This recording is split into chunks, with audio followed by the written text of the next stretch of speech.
भारत में आज एक से बढ़कर एक आधुनिक और मशहूर विश्वविद्यालय यानी कि यूनिवर्सिटीज़ मौजूद हैं, जहां लाखों स्टूडेंट्स पढ़ने आते हैं। किसी भी देश के विकास में शिक्षा का अहम महत्व होता है। जिस देश के नागरिक ज़्यादा शिक्षित होते हैं, वहां साक्षरता दर भी अधिक होती है। इसलिए तमाम देश अपने नागरिकों को पढ़ाई के लिए प्रोत्साहित करते रहते हैं।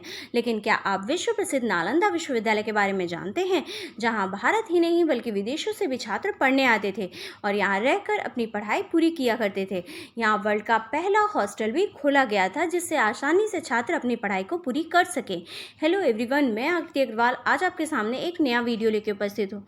आज के वीडियो में हम बात करेंगे विश्व प्रसिद्ध नालंदा विश्वविद्यालय के बारे में, जहाँ वर्ल्ड का पहला हॉस्टल खोला गया था, और साथ ही बात करेंगे कि आखिर क्यों एक मुस्लिम शासक खिलजी ने इस पूरी की पूरी विशाल यूनिवर्सिटी को आग के हवाले कर दिया। तो चलिए बिना देर के वीडियो को शुरू करते हैं और बात करते हैं नालंदा विश्वविद्यालय के इतिहास के बारे में।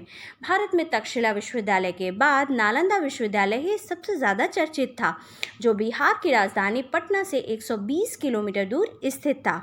इस विश्वविद्यालय का निर्माण गुप्त शासक कुमार गुप्त प्रथम ने 450 से 470 सीई के बीच करवाया था। अगर बात करें नालंदा शब्द की, तो नालंदा संस्कृत के दो शब्द नालम और दा से मिलकर बना है, जिसमें नालम का अर्थ होता है कमल, जो कि ज्ञान का प्रतीक है, और दा का मतलब है देना। इस तरह से नालंदा का अर्थ है ज्ञान देने वाला। इस विश्वविद्यालय में बौद्ध धर्म के साथ साथ राजनीति, इतिहास, ज्योतिष, विज्ञान आदि की भी शिक्षाएं दी जाती थी। हर धर्म के छात्र शिक्षा ग्रहण करने आते थे। बाद में इस विश्वविद्यालय को कुमार गुप्त के उत्तराधिकारियों का संरक्षण मिला। नालंदा विश्वविद्यालय 9वीं शताब्दी से लेकर 12वीं शताब्दी तक शिक्षा ग्रहण करने को लेकर अंतर्राष्ट्रीय स्तर पर प्रसिद्ध था। इस विश्वविद्यालय की लाइब्रेरी में अनगिनत हाथ से लिखी और छपी हुई किताबों का संग्रह हुआ करता था। 7वीं शताब्दी में जब चीनी यात्री वेनजेंग भारत यात्रा पर आए थे, उस समय नालंदा में लगभग 8,500 छात्र और 1500 शिक्षक हुआ करते थे। उस चीनी यात्री ने नालंदा विश्वविद्यालय में 1 साल छात्र और 1 साल शिक्षक के रूप में बिताया था। अगर बात करें नालंदा विश्वविद्यालय चलता कैसे था, तो गुप्त वंश के पतन के बाद आने वाले सभी शासकों ने इस विश्वविद्यालय की देखरेख की थी। भारत के अलग अलग राज्यों से नालंदा विश्वविद्यालय को चलाने के लिए अनुदान दिया जाता था, और साथ ही विदेशों से भी इस विश्वविद्यालय को अनुदान मिलता था। इसी के परिणाम स्वरूप नालंदा विश्वविद्यालय में सभी छात्रों को निःशुल्क शिक्षा दी जाती थी। शिक्षा के साथ साथ उनके रहने और खाने के लिए भी कोई शुल्क नहीं लिया जाता था। राज्य के राजाओं और अमीर व्यापारियों के अनुदान से ही यह विश्वविद्यालय चलता था। यह विश्वविद्यालय 9वीं से 12वीं शताब्दी तक दुनिया भर में प्रसिद्ध था, जहां कोरिया, जापान, चीन, तिब्बत, इंडोनेशिया, तुर्की, फ्रांस और श्रीलंका से छात्र पढ़ने आते थे। यहां से शिक्षा ग्रहण करने के बाद स्नातक छात्र बौद्ध धर्म का प्रचार प्रसार करने अलग अलग जगह जाया करते थे। हालांकि इस विश्वविद्यालय में प्रवेश लेना हर किसी छात्र के बस की बात नहीं थी, और यहाँ दाखिला लेने के लिए छात्रों को कई कठिनाइयों का सामना करना पड़ता था और परीक्षा भी पास करनी पड़ती थी। इसके बाद उच्च कोटि के विद्यार्थियों को ही यहाँ पढ़ने का मौका दिया जाता था। इसके साथ ही कहा जाता है कि यहाँ दुनिया की सबसे बड़ी लाइब्रेरी भी बनाई गई थी, जिसमें लगभग लाखों की संख्या में किताबें थीं। इस विश्वविद्यालय में 3 प्रमुख लाइब्रेरीज हुआ करती थीं, जिनके नाम हैं रत्नोदरी, रत्नसागर और रत्नरंजक। एक पुस्तकालय तो कहा जाता है कि लगभग 9 फ्लोर का हुआ करता था। तो अब सवाल ये उठता है कि अगर ये यूनिवर्सिटी इतनी विशाल थी और यहाँ की लाइब्रेरी में लाखों पुस्तकें थी, तो आखिर क्यों एक मुस्लिम शासक खिलजी ने इस पूरी की पूरी यूनिवर्सिटी को आग के हवाले कर दिया, जो लगभग 3 से 4 महीनों तक जलती रही। तो 6ठी शताब्दी में हिंदुस्तान सोने की चिड़िया कहा जाता था। यह सुनकर यहाँ मुस्लिम आक्रमणकारी भी आते रहते थे। इन्हीं में से एक था तुर्की का शासक इख्तियारुद्दीन मोहम्मद बिन बख्तियार खिलजी। उस समय हिंदुस्तान पर खिलजी का ही राज्य हुआ करता था। नालंदा यूनिवर्सिटी तब राजगीर का एक उपनगर हुआ करती थी, और यहाँ पढ़ने वाले ज़्यादातर स्टूडेंट्स विदेशी ही थे। तुर्की के शासक बख्तियार खिलजी ने इस विश्वविद्यालय में आग लगवा दी।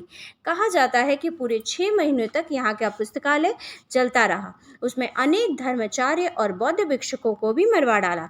इतिहासकार नालंदा विश्वविद्यालय को बख्तियार खिलजी द्वारा जलाने के पीछे जो वजह बताते हैं, उनके अनुसार एक समय बख्तियार खिलजी उत्तर भारत में कब्जा कर लेने के बाद बहुत ही बुरी तरीके से बीमार पड़ गया। उसके हकीमों ने उसका काफ़ी उपचार भी किया पर वह ठीक नहीं हो सका। तब उसे नालंदा विश्वविद्यालय के आयुर्वेद विभाग के प्रमुख आचार्य राहुल श्रीबद्ध जी से उपचार करवाने की सलाह दी गई। उसने आचार्य जी को बुलवाया और इलाज से पहले ये शर्त रखी कि वो किसी भी हिंदुस्तानी दवाई का सेवन नहीं करेगा और साथ ही कहा कि अगर वह ठीक नहीं हुआ तो आचार्य जी की हत्या भी करवा देगा। ये सुनकर आचार्य राहुल श्रीबद्ध जी सोच में पड़ गए। फिर कुछ सोचकर उन्होंने खिलजी की सारी शर्तें मान ली। कुछ दिनों के बाद वो खिलजी के पास एक कुरान लेकर पहुँचे और कहा कि जितना आप इस कुरान को पढ़ सकते हैं पढ़िए और मैं गारंटी देता हूँ कि आप ठीक हो जाएंगे। दरअसल राहुल श्रीबद्ध जी ने कुरान के कुछ पन्नों पर एक दवाई का लेप लगा दिया था। खिलजी थूक लगा लगा कर पन्ने पलटता गया और इस तरीके से उस तक दवाई पहुंचती गई और वह ठीक हो गया। लेकिन पूरी तरीके से ठीक होने के बाद भी उसने हिंदुस्तानी वैद्य के एहसानों को नहीं माना। उसे इस बात से जलन होने लगी कि जो बीमारी का उपचार उसके हकीम ना कर सके उसे एक हिंदुस्तानी वैद्य ने कैसे कर दिया। तब खिलजी ने सोचा कि क्यों न ज्ञान की इस पूरी जड़ नालंदा यूनिवर्सिटी को ही खत्म कर दिया जाए। इसके बाद उसने जो किया उसके लिए इतिहास उसे कभी भी माफ़ नहीं करेगा। जलन के कारण खिलजी ने नालंदा यूनिवर्सिटी में आग लगवा दी। कहा जाता है कि यूनिवर्सिटी की लाइब्रेरी में इतनी सारी किताबें थी कि 3 से 4 महीने तक तो आग धधकती रही कि उसे बुझा पाना भी मुश्किल हो गया। इसके बाद भी खिलजी का मन शांत नहीं हुआ और उसने नालंदा के हजारों बौद्ध भिक्षुकों को भी मरवा डाला और साथ ही पूरे नालंदा को जलाने का आदेश दे दिया। खिलजी ने 1199 में नालंदा विश्वविद्यालय को चारों तरफ से आग के हवाले कर दिया। आग की लपटों में विश्वविद्यालय की किताबें 3 महीनों तक जलती रहीं। इस विश्वविद्यालय की 4वीं से 11वीं सदी तक अंतर्राष्ट्रीय ख्याति रही। लेकिन इस ज्ञान के संग्रहालय को जलाकर खिलजी ने जितनी बड़ी गलती की उसे हिंदुस्तान कभी भी माफ़ नहीं करेगा। आज के वीडियो में बस इतना ही। For more such interesting video like and subscribe my channel. Thank you. Bye bye.